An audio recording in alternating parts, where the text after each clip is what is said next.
Hello बच्चों, let's see this question. The question says that the energy for muscle contraction is most directly obtained from.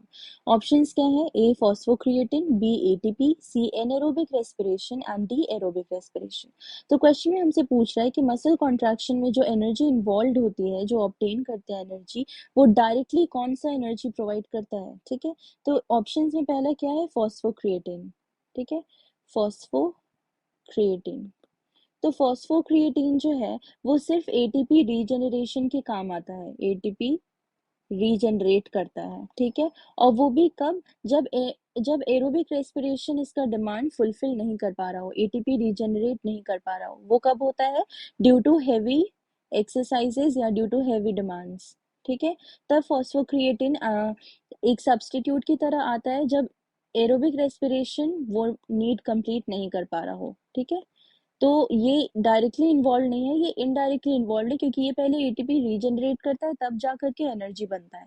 ठीक है, तो ये directly involve नहीं है. अब बी ऑप्शन क्या है हमारा? एटीपी. तो एटीपी क्या है? ये डायरेक्ट एनर्जी प्रोवाइड करता है. ये डायरेक्ट एनर्जी प्रोवाइड करता है. एटीपी के बॉन्ड्स में एटीपी के बॉन्ड्स में केमिकल बॉन्ड्स में एनर्जी स्टोर होता है. एटीपी के केमिकल बॉन्ड्स में एनर्जी स्टोर होता है. ठीक है, और कोई जैसे स्केलेटल मसल में हमारे दो प्रोटीन कौन से होते हैं?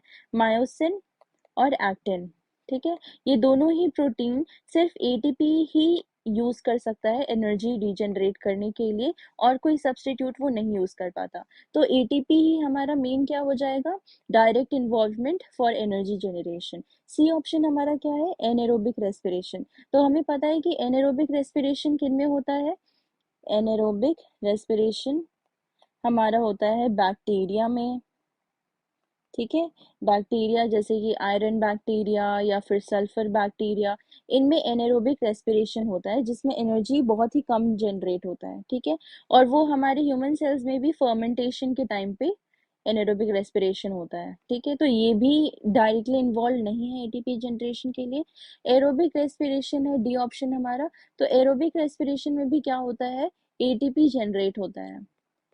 एरोबिक रेस्पिरेशन एटीपी जनरेट करते हैं. ठीक है, एटीपी जनरेट करते हैं जो कि इनडायरेक्ट इन्वॉल्वमेंट है, ना कि डायरेक्ट. ठीक है, तो हमारा कौन सा ऑप्शन सही हो जाएगा? बी ऑप्शन, क्योंकि एटीपी ही डायरेक्टली इन्वॉल्व हो रहा है और ये दोनों प्रोटीन एटीपी के अलावा कोई और सब्सटीट्यूट नहीं यूज कर सकते. B option is the correct answer. Okay, hope you understood the concept. All the best. Thank you.